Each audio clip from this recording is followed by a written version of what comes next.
a true life story that happened in Auchi, Edo State, Nigeria, the reign of a fearless kidnapper called Daddy.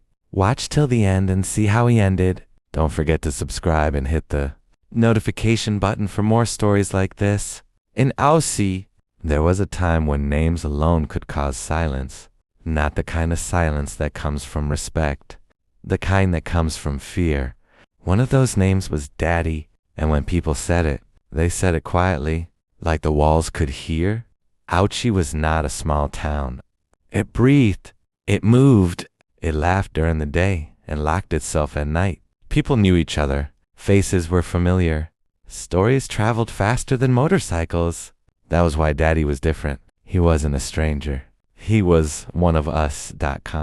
People had grown up with him, played football with him, shared food with him, which made it worse, because when fear comes from outside, you lock your gate.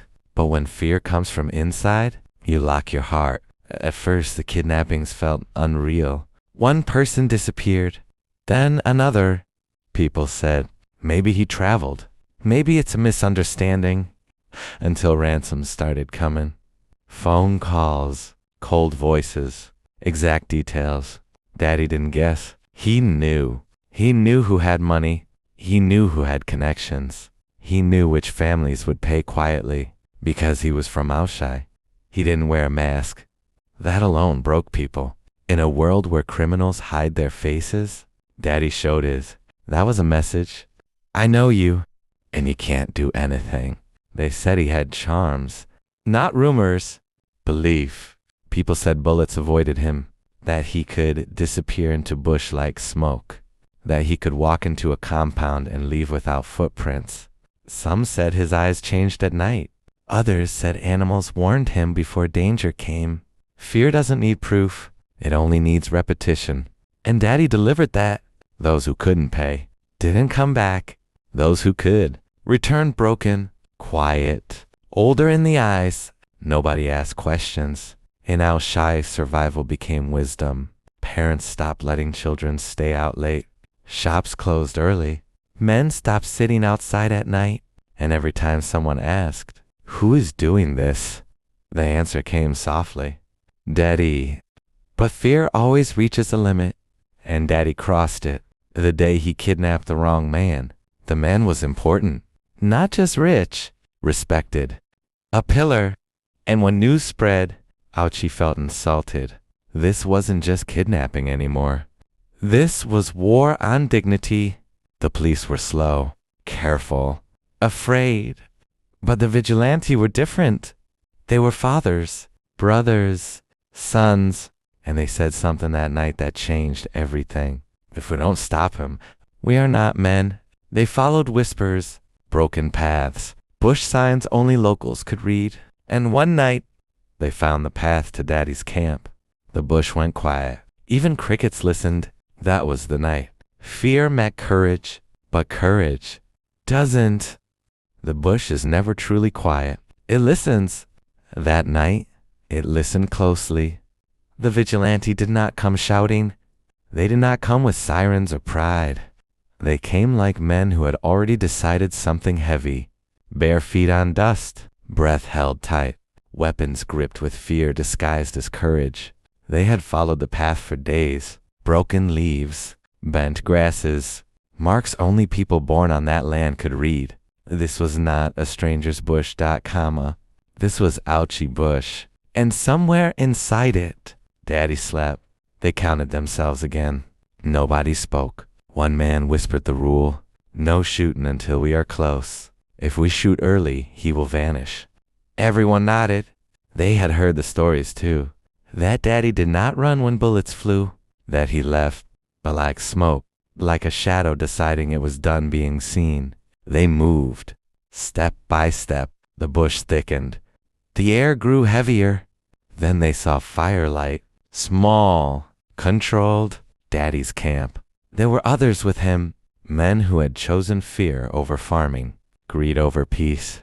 Around them, people, tied, hungry, broken, hostages. Some had been there for weeks. Some didn't know what day it was anymore. Hope had become something they were afraid to feel. The vigilante closed in. 10 steps. 8. 6. Then it happened. One man couldn't wait. He had imagined this moment for too long. He wanted to be remembered as the one who killed Daddy, the one whose name would replace fear. So he raised his gun and fired. The sound tore through the bush. Birds exploded into the air. Night scattered.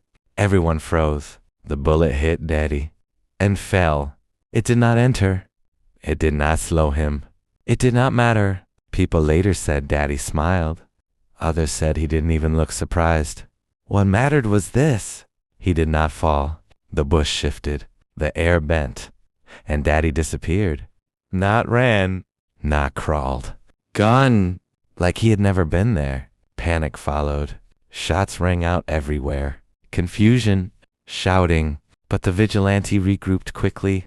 They remembered why they came. They couldn't get Daddy, but they could take something back. They surrounded the camp. The other kidnappers tried to flee. They failed. Fear works differently when it changes sides. The vigilante tied them up. One by one, they cut ropes, lifted bodies. 30 people walked out of that bush alive. 30 families would breathe again. 30 prayers would finally end. But Daddy was still free. That night, Auchi celebrated and feared at the same time. Yes, hostages were freed, but the myth remained. Daddy had been shot and survived. That story spread faster than the truth, faster than gratitude. People whispered, "He cannot die. Bullets reject him. He is no longer fully human." Mothers pulled children closer. Men locked doors earlier, 'cause now Daddy wasn't just dangerous. He was angry. Weeks passed. No kidnappings, no calls, no sightings. Some people hoped he had left town. Others knew better. Men like Daddy don't stop. They wait. And Daddy did not hide like a criminal. He hid like a spirit. He changed his walk, changed his face, changed his voice. He wore different skins. A trader one day, a laborer the next, a passerby you would never look at twice. That was one of his powers, not charms. Understanding people. Then one morning, a woman saw him. She did not scream. She did not run. She did not warn anyone, because fear had taught her patience. She knew that face. She knew those eyes. And she knew something else too. Something old. Something African. Something Daddy had forgotten. She went home quietly and waited, 'cause some hunters do not use weapons. In African stories, evil rarely falls by force alone. It falls by rules. Rules older than guns, older than towns, older than fear. Daddy knew many things, but he forgot one. The woman who saw him that morning did not look special. She was not armed. She was not powerful. She was not a vigilante. She was just awake. In Auchi, women see what men ignore. They notice patterns, changes, the way someone walks when they are pretending. And when she saw him step out of that house, her chest tightened, not with fear, with certainty. She knew that face. Even disguised, evil carries familiarity. Daddy had hidden well, but not well enough. She went home, locked her door, and sat on her bed in silence. Because what she was about to do was not bravery. It was dangerous knowledge. That morning, she was on her monthly flow. In many places, that is spoken of quietly. But in old African belief, it is powerful. Not dirty, not weak. Powerful. There are charms that feed on fear. There are charms that feed on blood. And there are charms that fail when they meet what they were never meant to touch. Daddy's charms were many, but they were not prepared for this. The woman did not rush. She bathed, dressed, waited. She stood outside her house as if she were waiting for someone else. Her heart beat loudly, but her face stayed calm. When Daddy stepped out again, she moved, quick, close, before his instincts could speak. She hugged him, not tightly, not desperately, firmly, like someone greeting a brother. Daddy froze. For the first time in a long time, His body did not obey him. Something left him. Something heavy. Something ancient. He tried to pull away.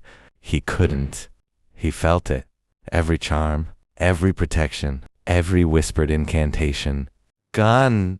She held him and shouted, not his name, but the name of the vigilante leader, loud, clear, unafraid. Daddy panicked. And panic was not something he understood. He tried to vanish. Nothing happened. He tried to run. His legs betrayed him.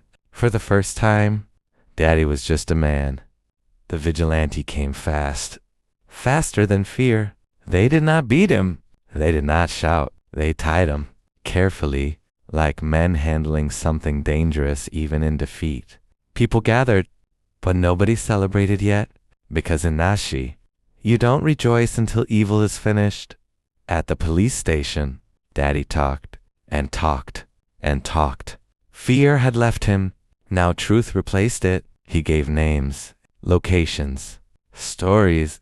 He showed them where the bodies were buried, where the hostages had cried, where his herbalist lived, the one who fed him power, the one who made him believe he was more than human. The town listened. Some cried. Some closed their eyes. Because legends sound different when they confess. They went for the herbalist next. An old man, quiet, surrounded by bottles and bones and promises. He did not fight. He knew when the client falls, the source follows. Daddy did not look big anymore. In that cell, he looked like what he had always been. A man who chose terror. But the story was not done yet, because African stories do not end at arrest. They end at consequence. Pause longer, because power taken wrongly is never returned gently. Auchi did not celebrate immediately. That surprised outsiders. But those who lived there understood. Fear that stays too long doesn't leave with noise. It leaves quietly. Daddy was gone. Caught. Bound. Reduced to a name inside a cell. The man who once walked freely without a mask now needed permission to stand. And yet, people waited. Because African towns remember stories where evil escaped twice. When the herbalist was brought in, people stood at a distance. Old power is not something you rush. The man did not deny anything. He did not shout. He only said one thing. When fear feeds you, it will demand payment. What happened next was not written in newspapers. It was not broadcast. But Auchi knows. Daddy did not return to the streets. Neither did the man who fed him power. Their end was quiet, final, unnegotiable. Only then did the town breathe. Markets reopened fully. Men sat outside again at night. Children laughed longer. Mothers slept deeper. Fear had packed its things. But something else remained. Memory. People began to talk differently. Not about Daddy's power, but about his mistake. He thought knowing the town made him own it. He thought charms erased rules. He forgot something older than magic. That community is stronger than terror. That secrets eventually betray themselves.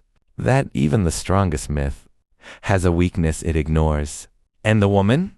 She did not give interviews. She did not boast. She returned to her life. Because in African stories, heroes rarely announce themselves. They just act. Till today. When elders tell this story, they do not praise Daddy. They warn with him.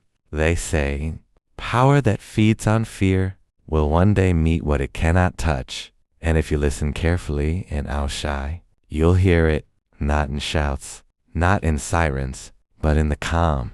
Because the day Daddy fell was the day the town remembered that no man is bigger than his people.